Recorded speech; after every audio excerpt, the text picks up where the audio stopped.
آمنوا اتقوا الله حق تقاته ولا تموتن إلا وأنتم مسلمون يا أيها الناس اتقوا ربكم الذي خلقكم من نفس واحدة وخلق منها زوجها وبث منهما رجالا كثيرا ونساء واتقوا الله الذي تساءلون به والأرحام إن الله كان عليكم رقيبا يا أيها الذين آمنوا اتقوا الله وقولوا قولا سديدا يصلح لكم أعمالكم ويغفر لكم ذنوبكم ومن يطع الله ورسوله فقد فاز فوزا عظيما أما بعد فإن أصدق الحديث كتاب الله وأحسن الهدي هدي محمد صلى الله عليه وسلم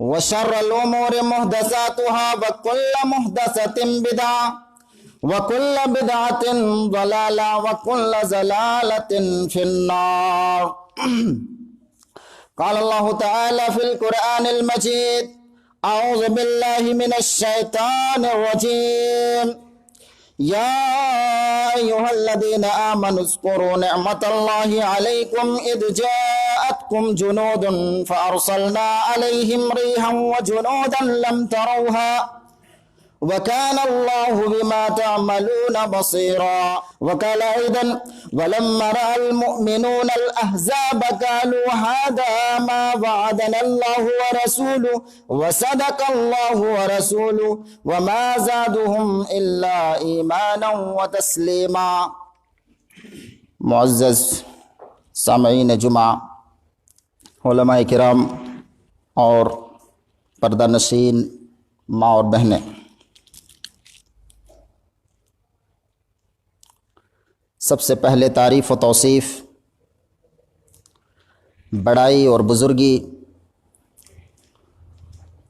اس اللہ ذات واحد کے لیے جو ہر چھپی اور ظاہر بات کو جانتا ہے۔ وہ اللہ رب العالمین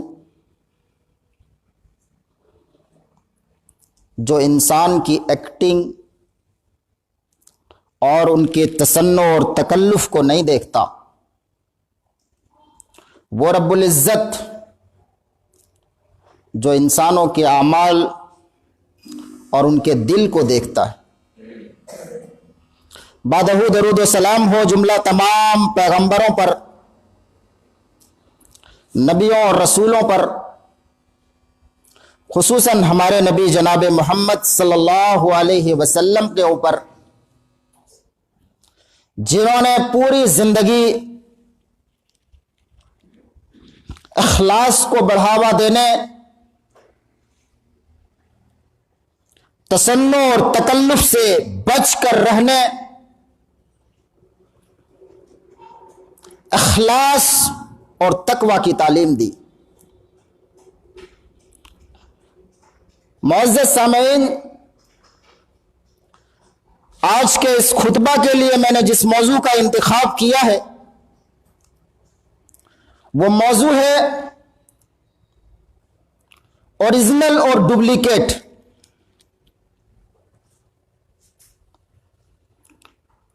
اصلی اور نقلی،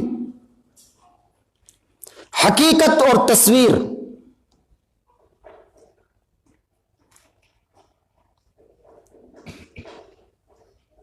آج کل کے اس ٹک ٹاک کی ایکٹنگ اور فوٹو کاپی کے دور میں کچھ سیکولر حضرات کے لیے یہ موضوع پرانے خیالات کا مجموعہ لگ رہا ہوگا، مگر حقیقت یہی ہے کہ جو بات اصل میں ہے وہ نقل میں کہاں، جو بات اوریجنل میں ہے وہ ڈپلیکیٹ میں نہیں پایا جا سکتا۔ ہزاروں ڈپلیکیٹ مل کر اگر چاہ لیں کہ کسی ایک اوریجنل کا مقابلہ کر لے تو عملاً یہ ممکن نہیں ہے۔ ہم مانتے ہیں کہ آج کا دور جو جتنی زبردست ایکٹنگ کر لیتا ہے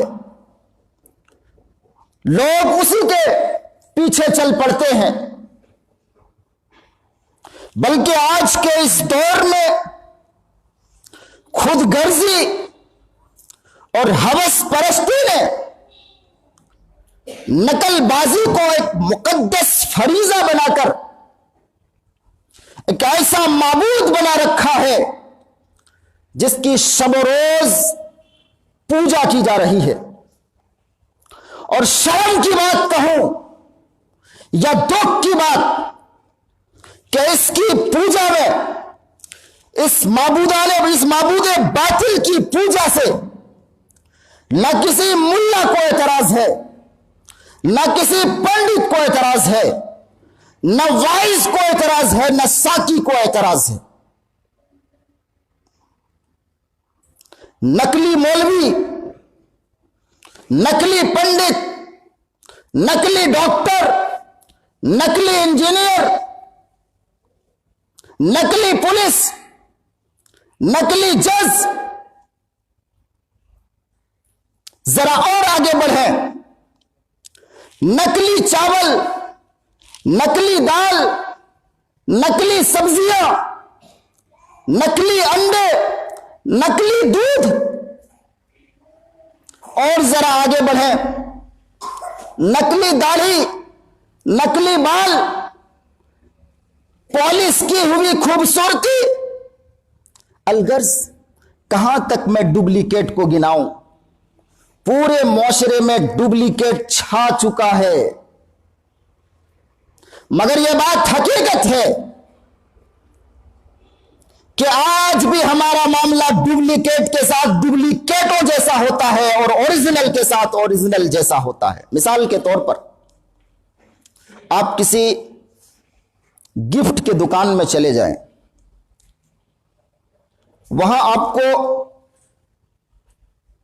پلاسٹک سے بنے ہوئے بے شمار پھل فروٹ نظر آئیں گے، پلاسٹک کے بنے ہوئے، دکھنے میں لگیں گے اوریجنل سیب ہے، اوریجنل انگور ہے، اوریجنل کیلے ہیں، مگر آپ کو اس دکان میں جانے کے بعد کبھی یہ خیال آیا ہے، کبھی آپ کے من میں یہ چاہت ہوئی ہے کہ اس کو کھا لیں؟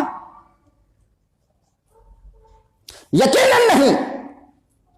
آپ پلاسٹک کے بنے ہوئے ان پھل اور فروٹ کو کبھی کھانا گوارا نہیں کریں گے، اور اگر کھا لیے تو ہزار اصل سے مشابہت کے باوجود، گرچہ وہ دکھنے میں اصل جیسے ہیں، اوریجنل جیسے ہیں، مگر کھانے میں اور مزہ میں وہ جہنمی فروٹ سے کم نہیں ہوگا۔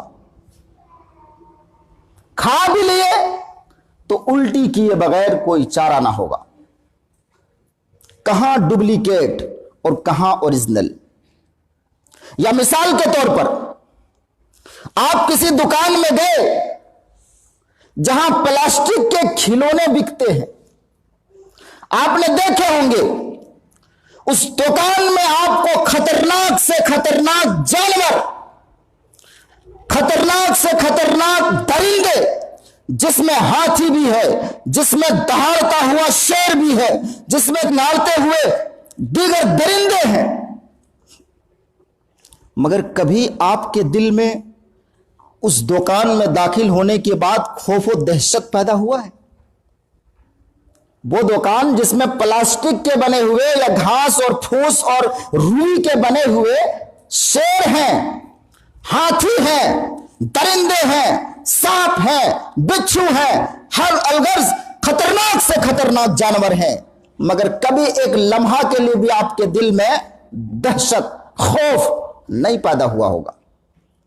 آپ کے بچے اس دکان میں جانے کے بعد کھیل رہے ہیں شیر سے، کوئی کان پکڑ رہا ہے، کوئی لات مار رہا ہے، کوئی اس پر سوار ہو رہا ہے، مگر ایک لمحہ کے لیے خوف و دہشت آپ کے دل میں نہیں آ رہا ہے۔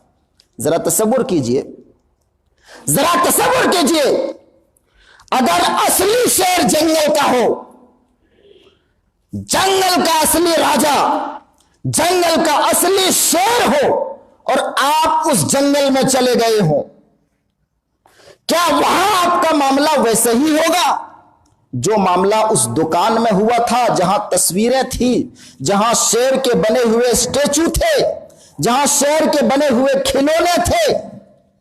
یقیناً نہیں۔ آپ کو جنگل میں جانے کے بعد اگر شیر سامنے آ گیا جو اوریجنل ہے تو قسم اللہ کی بھر بھرا کے پتلا پخانا ہو جائے گا، ساری قبضیت ختم ہو جائے گی۔ کیوں؟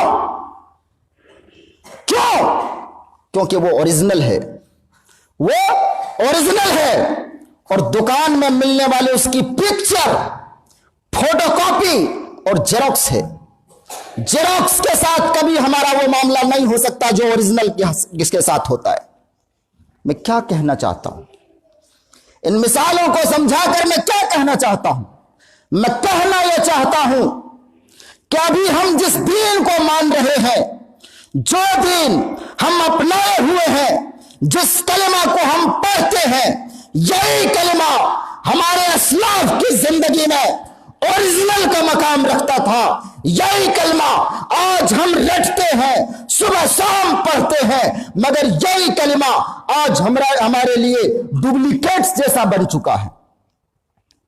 ذرا یاد کیجئے، یہی وہ کلمہ ہے، لا الہ الا اللہ محمد الرسول اللہ۔ یہی قرآن ہے، یہی حدیثیں ہیں۔ ہمارے اسلاف نے جب ان کو پڑھا تھا تو تختہ دار کے سامنے کہہ دیتے تھے جو حق بات ہوا کرتی تھی۔ ذرا یاد کیجئے، ذرا یاد کیجئے فرعون کے دربار کو، جب فرعون نے حضرت موسیٰ کا مقابلہ کروانے کے لیے جادوگروں کو بلوایا تھا، کھلے عام حضرت موسیٰ علیہ السلام سے جب مقابلہ کروایا گیا، وہ جادوگر وہی پسپا ہوئے اور پسپا ہو کر سب نے اللہ رب العالمین پر ایمان لے آیا۔ اس وقت فرعون نے کہا تھا، فرعون ہم سمجھ نہیں پائیں گے اس کی دہشت کا کیا عالم تھا، جو بھگوان بنا ہوا تھا، لوگ اس کی عبادت کرتے تھے، اس کی پوجا کیا کرتے تھے، اور اس کی پوجا نہ کرنا موت اور ہلاکت کا دوسرا نام تھا۔ جب مومن ہو گئے، موسیٰ علیہ السلام پر ان جادوگروں نے ایمان لے آیا۔ فرعون نے دھمکی دی اس وقت، جو اس وقت کا مہاراجا تھا، اور مہاراجا ہی نہیں اپنے آپ کو خدا کہتا تھا، انا ربکم الاعلی کا دعوے دار تھا۔ جب موسیٰ علیہ السلام پر ایمان لانے والے جادوگر مومنین، فرعون نے ان کو دھمکی دی کہ اگر تم لوگ واپس نہیں ہوئے اپنے دین کی طرف، لَأُقَطِّعَنَّ أَيْدِيكُمْ وَأَرْجُلَكُمْ مِنْ خِلَافٍ ثُمَّ لَأُصَلِّبَنَّكُمْ أَجْمَعِينَ۔ فرعون نے کیا کہا؟ فرعون نے کہا کہ میں تمہارے ہاتھ اور پیروں کو الگ الگ سمت سے کٹوا دوں گا، ایک دایاں ہاتھ تو بایاں پیر، اور تم سب کو میں سولی پر لٹکا دوں گا۔ اتنی سخت وارننگ دیا تھا، مگر ایمان لانے والوں نے کیا کہا؟ قالوا انا الی ربنا منقلبون۔ فرعون جیسے ظالم و جابر بادشاہ کے سامنے ڈٹ کر انہوں نے مقابلہ کیا۔ کیا ہم یہ سوچ سکتے ہیں کہ ان لوگوں کا ایمان حقیقی یا اوریجنل تھا یا ڈپلیکیٹ؟ اوریجنل ایمان تھا یا ڈپلیکیٹ ایمان تھا؟ یہ تصور نہیں کیا جا سکتا۔ ڈپلیکیٹ کبھی مقابلہ کر ہی نہیں سکتا کسی چیز کا، کسی چیز کا مقابلہ نہیں کر سکتا ڈپلیکیٹ۔ یہ یاد کیجئے اصحاب الاخدود کو، جب ابو نواس نے 40,000 ایمان لانے والے مومنین کو 40,000 ایمان لانے والے مومنین کو گڈھا کھود کر زندہ آگ میں جلا کر تڑپا کر مار کر تماشا دیکھا تھا، سب نے جل جانا گوارا کیا، مگر واپس کفر کو اختیار کرنا گوارا نہیں کیا۔ کیا آپ سوچ سکتے ہیں ان کا ایمان فوٹو کاپی تھا، نکلی تھا، ڈپلیکیٹ تھا یا اوریجنل تھا؟ اور ذرا یاد کیجئے اللہ کے نبی صلی اللہ علیہ وسلم کے غزوہ بدر کو، وہ نہت تھے مسلمان، کمزور، غریب، مسکین، بے ساز و سامان، اور مقابل میں ہزاروں کی تعداد میں، 1000 کی تعداد میں جو بڑے بڑے وقت کے بے تاج بادشاہ، بڑے بڑے بزنس مین، ساز و سامان سے لیس جب مقابلہ ہوا تو ان 313 افراد نے ان 1000 لوگوں کو گلی ڈنڈا کی طرح اڑا دیا تھا، گلی ڈنڈا کی طرح اڑا دیا تھا۔ کیا آپ سوچ سکتے ہیں کہ یہ 313 کا ایمان ڈپلیکیٹ تھا؟ یقیناً ان کا ایمان اوریجنل تھا۔ ان کے مقابل میں جو تھے وہ فقط تصویر تھے، اگرچہ دیکھنے میں بڑا خطرناک لگ رہے تھے، مگر تصویر چاہے کتنا بھی خطرناک ہو اوریجنل کا مقابلہ نہیں کر سکتا، اوریجنل کا مقابلہ وہ کبھی نہیں کر سکتے۔ یہی حال جنگ یرموک کا تھا۔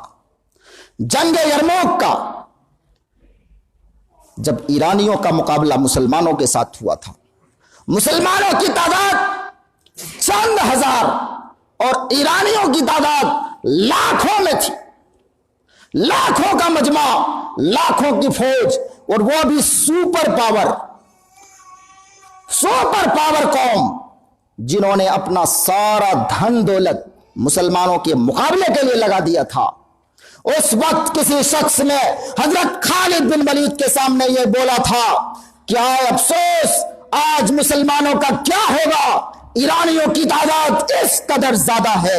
حضرت خالد بن ولید نے کہا تھا، کلا، ہرگز نہیں، ہرگز نہیں، آج اگر میرا گھوڑا عسکر کی سم سلامت رہے تو میں یہ کہتا ہوں ایرانیوں کو کہ اے ایرانی، تم اپنی فوج کو اس قدر اور بڑھا لو، ہمیں کوئی فرق نہیں پڑتا۔ اللہ اکبر۔ یہ جذبہ کہاں سے پیدا ہوا تھا حضرت خالد بن ولید کے دل میں؟ کیوں پیدا ہوا تھا؟ کیونکہ وہ جانتے تھے کہ ہمارا ایمان اوریجنل ہے، ہم حقیقت ہیں۔ یہ چاہے کتنی بڑی تعداد ہے، ان کی تعداد چاہے کتنی بڑی ہے، مگر وہ تصویر ہے، اور حقیقت اور تصویر میں جب مقابلہ ہو جائے تو تصویر ہمیشہ ہارتی ہے۔ یہ تصویر کبھی جیت نہیں پاتی، ڈپلیکیٹ کبھی جیت نہیں پاتا۔ ڈپلیکیٹ کے مقدر میں ہار ہے، ڈپلیکیٹ کے مقدر میں جیت نصیب نہیں ہے۔ یا ذرا یاد کیجئے امام احمد بن حنبل کا واقعہ۔ ایک طرف مامون، متوکل اور معتصم کی بادشاہت ہے، تین خلیفہ، ان کے فالوور، ان کے گمراہ مولوی حضرات جنہوں نے قرآن کے مخلوق ہونے کا فتویٰ عام کیا تھا، حضرت امام احمد بن حنبل رحمت اللہ علیہ اکیلے پہاڑ کی طرح ڈٹ گئے، پہاڑ کی طرح ڈٹ گئے۔ مامون کی حکومت چلی گئی، معتصم کی حکومت چلی گئی، متوکل کی حکومت چلی گئی، حضرت امام احمد بن حنبل کے ایمان کو متزلزل نہ کر سکی۔ ذرا یاد کیجئے امام احمد بن حنبل اور 3 خلفاء، ان کا باطل عقیدہ، مگر ایک حقیقت کے سامنے وہ پوری تصویر دھری کی دھری اور پوری دھراشاہی ہو گئی۔ یہ فتنہ ایسا مٹا کہ قیامت تک کے لیے یہ لفظ اس قدر ملعون ہو گیا کہ اب کوئی زبان میں لانا نہیں چاہتا کہ قرآن مخلوق ہے۔ امام احمد بن حنبل کی حقیقت کے سامنے کوئی ٹک نہ سکا۔ اور ذرا یاد کیجئے اکبری دور کو، اکبر کا دور، ہندوستان میں اکبر کا دور، جب ہندوستان کا اکبر کا دور تھا، یہاں برائیاں عام تھی، اس وقت کا شیخ الاسلام مخدوم الملک ملا عبداللہ سلطان پوری، مخدوم الملک عبداللہ سلطان پوری، بڑا بد کردار، بہت بڑا عالموں اور اہل اللہ کا دشمن، جب انہوں نے دیکھا کہ علامہ عبداللہ نیازی رحمت اللہ علیہ جس دور میں ایمان خالص کی بات کرنا، توحید کی بات کرنا گناہ سمجھا جانے لگا تھا، حق بات کی پیروی کرنے کو گمراہ کن قرار دیا جاتا تھا، حضرت عبداللہ نیازی رحمت اللہ علیہ اس وقت اٹھے تھے اور ایسی تبلیغ کی کہ ایسا لگتا تھا کہ ہندوستان کی پوری سماج اس کے پیچھے چل پڑیں گے۔ یہ کب گوارا ہو سکتا تھا مخدوم الملک ملا کو؟ کسی نہ کسی بہانے سے عبداللہ نیازی کو پھنسایا، محدودیت کا الزام لگا کر ان کو مارنا چاہا۔ اس کے لیے انہوں نے بار بار بادشاہ اکبر کا بیٹا سلیم کے دربار میں شکایتیں پیش کی کہ بڑا خطرناک آدمی ہے، بڑا پولیٹیکل خطرہ ہے، پوری عوام اس کے ساتھ ہو جائے گی، آپ کی حکومت چلی جائے گی۔ چنانچہ ان کو بلایا گیا تھا عبداللہ نیازی رحمت اللہ علیہ کو سرے دربار بلایا گیا۔ عبداللہ نیازی رحمت اللہ علیہ وہاں بیٹھ کر قرآن پاک کی ایک آیت کی تفسیر اس انداز میں کی کہ وقت کا بادشاہ جو کتنوں بھی برائیوں میں ڈوب چکا تھا، ان کا دل پسیج گیا۔ انہوں نے دیکھتے ہی کہا کہ اس جیسا چہرہ کبھی دھوکہ نہیں دے سکتا۔ ان کی حقیقت کو دیکھا، اوریجنل کو دیکھا تو کہا ایسا آدمی کبھی دھوکہ نہیں دے سکتا۔ لیکن چونکہ سلیم خود پڑھا لکھا انسان نہیں تھا، خود مولوی نہیں تھا، اس لیے اپنے طور پر کوئی فیصلہ لینا انہوں نے مناسب نہیں سمجھا۔ وہاں کا جو شیخ الاسلام مفتی وقت تھا، جو ملا عبداللہ سلطان پوری، وہ بہت ہی بڑا دشمن اسلام اور بلکہ اہل اللہ رب العالمین کے سچے علماء کا سب سے بڑا دشمن تھا۔ جب دیکھا کہ بادشاہ وقت پگھل رہا ہے، اس وقت کچھ کہنا بھی مناسب نہیں ہے، اس لیے اس وقت معمولی سزا دی گئی اور ان کو شہر بدر کر دیا گیا۔ جب دیکھا کہ عوام کی اکثریت ان کے پیچھے جا رہی ہے، جہاں جاتے ہیں ایک مجمع عام بن جاتا ہے اور جدھر جاتا ہے توحید خالص کی دعوت اور فضا عام ہو جاتی ہے، پھر اس مخدوم الملک نے شکایت پیش کی کہ کہیں ایسا نہ ہو کہ آپ کی حکومت ایک دن گر جائے۔ پھر ان کو بلایا گیا، پھر ان کو دربار میں بلایا گیا۔ اس بار بادشاہ سلیم جو مہاراجا تھا ہندوستان کا، اس نے سوچا کوئی ایک عالم دین، کوئی ایک حقیقی عالم اگر اس کے سپورٹ میں بات کر دے تو ہم اس کو معاف کر دیں۔ اس لیے چنا گیا اس وقت کے ایک معروف عالم دین جو بڑا اونچا مقام رکھتا تھا، ان کا نام تھا شیخ بڈھ بہاری رحمت اللہ علیہ۔ اس کو رحمت اللہ علیہ کہوں یا نہ کہوں وہ بعد میں فیصلہ آپ لوگ کر لیجئے گا۔ شیخ بڈھ بہاری رحمت اللہ علیہ، ابھی فی الحال کہہ دیتا ہوں، بڑے وقت کے نامور عالم، ارشاد القاضی کی شرح لکھنے والے، ارشاد القاضی کی شرح لکھنے والے، ان کی عظمت کا آپ اندازہ اسی سے لگا سکتے ہیں کہ شیر شاہ سوری اس کی جوتیاں سیدھی کرتا تھا۔ کتنا اونچا مقام رکھتا ہوگا بڈھ بہاری۔ ان کو حکم بنایا گیا کہ آپ جو کہہ دیں گے اسی کے مطابق عبداللہ نیازی کا فیصلہ کیا جائے گا۔ پہلے انہوں نے خط لکھا کہ یہ تمام الزام جو عبداللہ نیازی پر لگائے گئے ہیں غلط ہیں، ان کو معاف کر دیا جائے، ان کو چھوڑ دیا جائے۔ مگر کسی نے کہا علامہ صاحب، خواہ مخواہ آپ کیوں شیخ الاسلام سے خلافت مول رہے ہیں، کیوں ان کے خلاف جا رہے ہیں؟ ابھی دربار میں آپ کو طلب کیا جائے گا، وہاں سوال و جواب بھی کیا جائے گا، اور مخدوم الملک کی دشمنی آپ مول رہے ہیں۔ چنانچہ فوراً وہ بدل گئے، اپنے لکھے ہوئے سے مکر گئے، اور اس بار انہوں نے لکھا کہ مخدوم الملک ملا عبداللہ سلطان پوری جو کہہ رہا ہے وہی بات سچ ہے، وہی حق ہے۔ شیخ علائی یقیناً غلط اور گمراہ فرقے کا حامل ہے۔ اس کے بعد کیا تھا اس وقت کے عظیم ملا جو شیخ الاسلام بنا ہوا تھا، اس نے گھسیٹ کر دربار میں لایا، عبداللہ نیازی رحمت اللہ علیہ کو اس وقت مارنے کا حکم دیا تھا۔ عبداللہ نیازی رحمت اللہ علیہ جو سخت بیمار تھے اس وقت، اور گلے میں بڑا سا خراش ہوا تھا اور بڑا زخم ہو گیا تھا، اس کے باوجود ان کو دربار میں لایا گیا۔ 3 ہی کوڑا مارا تھا کہ جاں بحق ہو گئے، انتقال کر گئے۔ اس کے بعد بھی ظالموں کو ہوش نہ آیا، ظالموں نے اس پر بھی نہیں چھوڑا، ان کو اس پر بھی نہیں چھوڑا۔ ان کے لاش کے ساتھ وہ سلوک کیا گیا جو غزوہ بدر اور غزوہ احد کے کفار لاشوں کے ساتھ بھی نہ کیا گیا ہوگا۔ چنانچہ اس کی لاش کو ہاتھی سے چروایا گیا اور دفن کرنے کی اجازت نہیں دی، پہرا بٹھا دیا گیا کہ کوئی دفن نہ کرنے پائے۔ یہ حال تھا.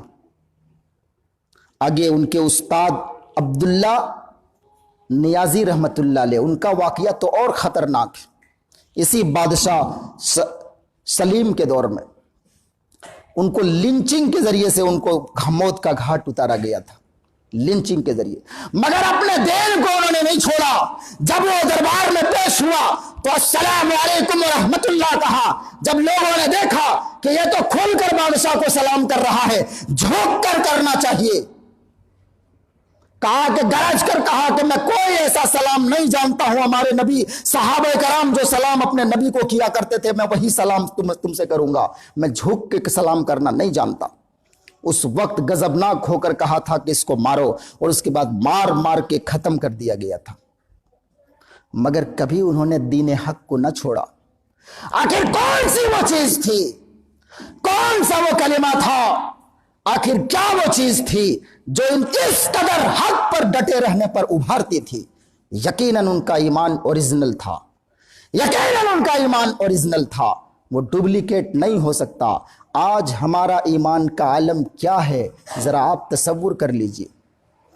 جو ایمان بادشاہوں کے سامنے، وقت کے راجاؤں کے سامنے حق بات بولنے پر مجبور کیا کرتا تھا، آج اسی ایمان کے دعوے دار ہم ہیں. اسی قرآن کو ہم بھی پڑھتے ہیں، وہی کلمہ ہم بھی پڑھتے ہیں، مگر ہمارا ایمان اس قدر کمزور ہے کہ ہمیں ٹھنڈی کی راتوں میں فجر میں اٹھنے تک کے لیے نہیں اٹھا پاتا.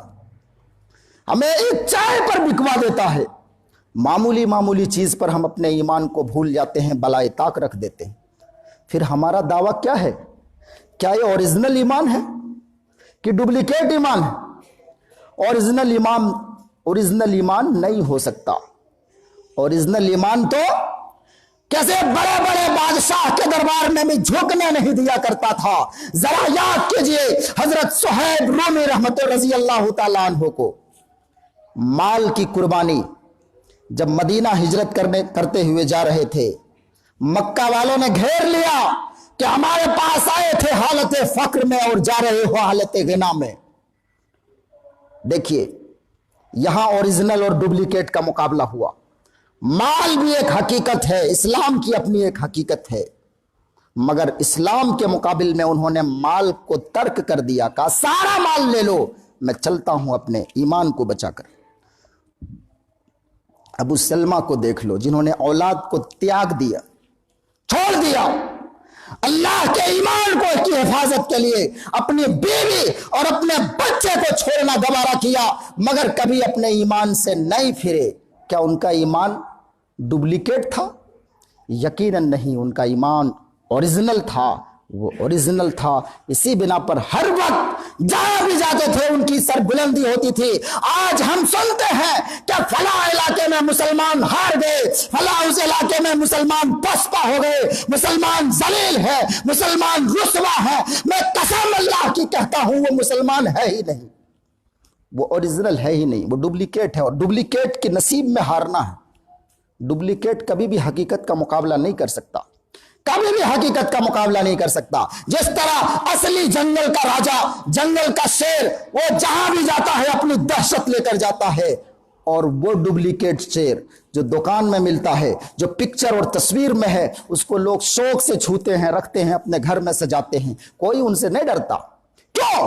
کیونکہ وہ تصویر ہے، وہ تصویر ہے، وہ حقیقت ہے ہی نہیں. تو آج کے مسلمان جو دعوے میں گرچہ مسلمان ہیں، دعویٰ میں گرچہ مسلمان ہے لیکن اوریجنل ہے ہی نہیں. اوریجنل کبھی ہار ہی نہیں سکتا، ڈپلیکیٹ کے مقدر میں کبھی جیت ہے ہی نہیں.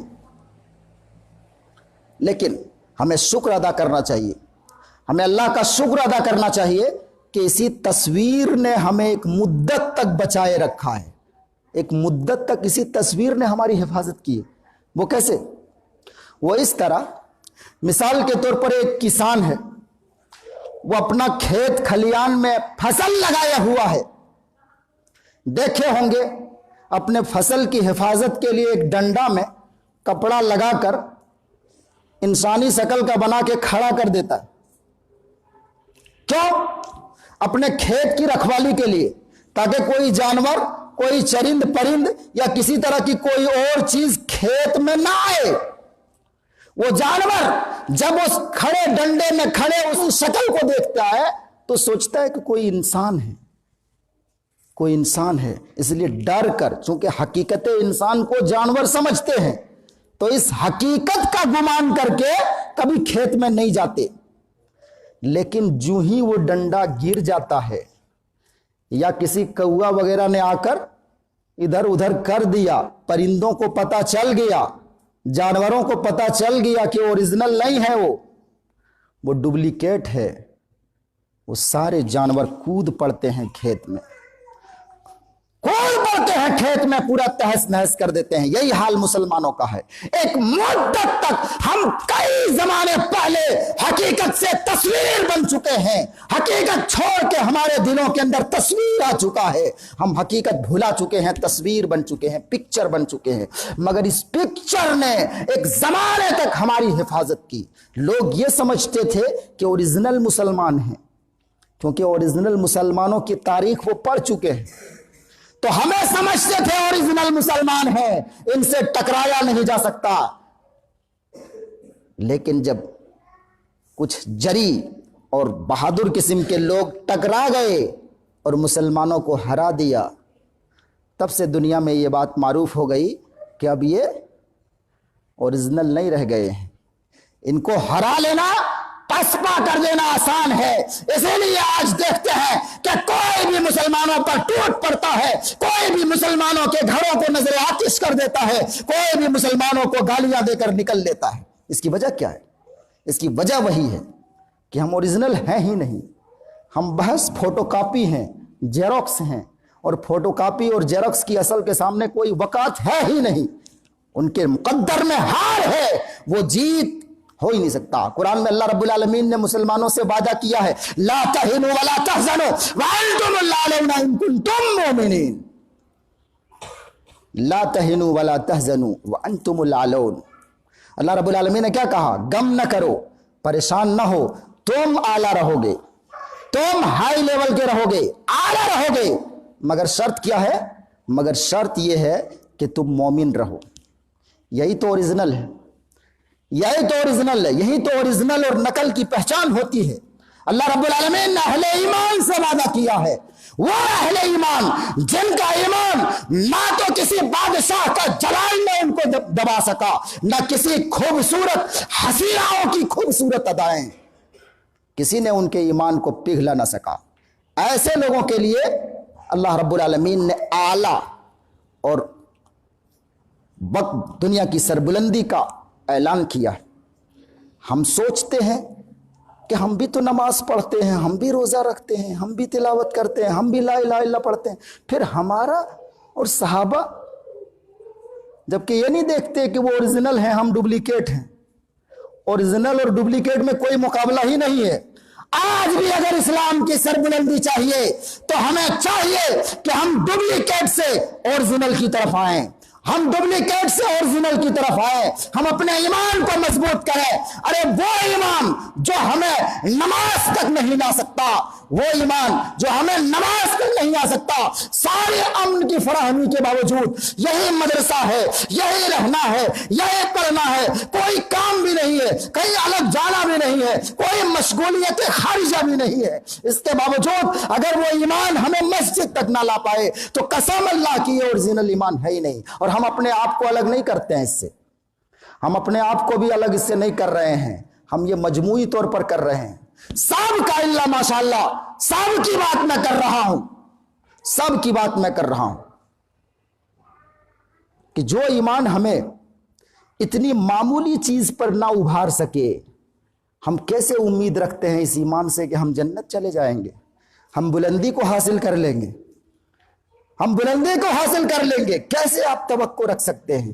ذرا عرب کے حالات کو دیکھیے، اس وقت کی لڑائی بھڑائی کو دیکھیے اور شراب کی کثرت کو دیکھیے۔ ایک مرتبہ جب قرآن نے کہا کہ شراب نہ پیو، اللہ کے نبی کا ایک حکم آنا تھا کہ شراب کی ہنڈیاں الٹ گئی، اس کے بعد عرب میں ہمیشہ کے لیے بند ہو گیا۔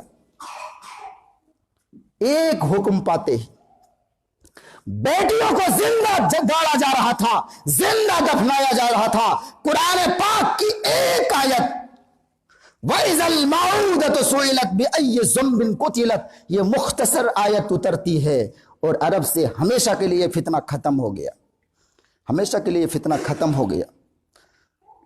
کیوں؟ کیونکہ ان کا ایمان اس پر مجبور کرتا تھا، ان کا ایمان اوریجنل تھا۔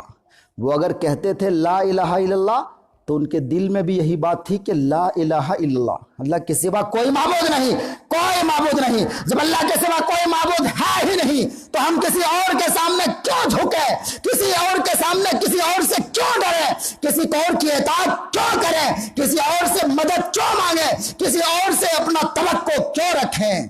یہ تمام عقیدہ کو شامل ہے تو عقیدہ توحید۔ اور ہم لا الہ الا اللہ لا الہ الا اللہ دن بھر پڑھتے ہیں، دن بھر پڑھتے ہیں، مگر ہمیں غیروں سے امید ہے، ہمیں فلاں سے امید ہے، ہمیں امید ہے کہ ہمیں مصیبت پڑنے پر وہ بچا لے گا، وہ بچا لے گا، وہ فلاں پولیس بچا لے گی، وہ جج بچا لیں گے، وہ فلاں سنویدھان، کوئی نہیں بچا پائے گا۔ اللہ رب العالمین اعلیٰ ہے، اللہ ہی سر بلند ہے۔ جن کا ایمان اللہ کی ذات واحد پر ہے، وہ ذات واحد جو قہار بھی ہے، جبار بھی ہے اور غفار بھی ہے، جس کا ایمان اس پر ہے، وہ کبھی بھی کسی غیر معبود پر ایمان رکھ ہی نہیں سکتے، کسی غیر معبود سے پر بھروسہ رکھ ہی نہیں سکتے۔ ہمارا بھروسہ غیروں پر ہو گیا ہے، لا الہ الا اللہ بھی پڑھ رہے ہیں اور بھروسہ کسی غیر پر بھی کر رہے ہیں۔ کہتے ہیں نا، علامہ اقبال نے کہا تھا، جو میں سر بسجدہ ہوا کبھی تو زمین سے آنے لگی صدا، تیرا دل تو ہے صنم آشنا، تجھے کیا ملے گا نماز میں، تجھے کیا ملے گا نماز میں۔ اس شعر کی بڑی لمبی تشریح ہے، وقت نہیں ہے، میں صرف اتنی بات کہہ کر اپنی بات کو ختم کرتا ہوں کہ اللہ رب العالمین کا جو وعدہ مسلمانوں کے حق میں ہے وہ اوریجنل کے لیے ہے، ڈپلیکیٹ کے لیے نہیں ہے۔ اگر ہم ڈپلیکیٹ رہنا چاہتے ہیں تو پھر ہم یہ مت سوچیں کہ ہم مسلمان ہیں، ہم صحابہ کے طریقہ کار پر ہیں، ہم اہل حدیث ہیں۔ ایسا سوچنا بالکل بھول ہے، کبھی کامیاب نہیں ہو سکتے اگر ہم تصویر بن کر رہے ہیں، ہم ڈپلیکیٹ بن کر رہے ہیں۔ ہمیں چاہیے کہ ہم اوریجنل دعویٰ کریں۔ اگر ہم اہل ایمان ہیں، اپنے آپ کو اہل ایمان کہلاتے ہیں، تو تصویر سے نکل کر اوریجنل میں آئیں۔ اللہ رب العالمین سے ہم دعا کرتے ہیں کہ اللہ رب العالمین ہمارے ایمان میں مضبوطی عطا فرما۔ اللہ رب العالمین ہمارے مسلمان بھائیوں کے اندر سب سے بڑی جو کمی ہو گئی ہے، اللہ رب العالمین ان کے دل میں ایمان کو مضبوط کر دے، وہ کلمہ جس کلمہ کو تو نے اپنے صحابہ کرام کے دل میں مضبوط کیا تھا۔ اللہ رب العالمین ہمیں ڈپلیکیٹ سے نکال کر اوریجنل کی طرف لے جائے، آمین بتقبل یا رب العالمین۔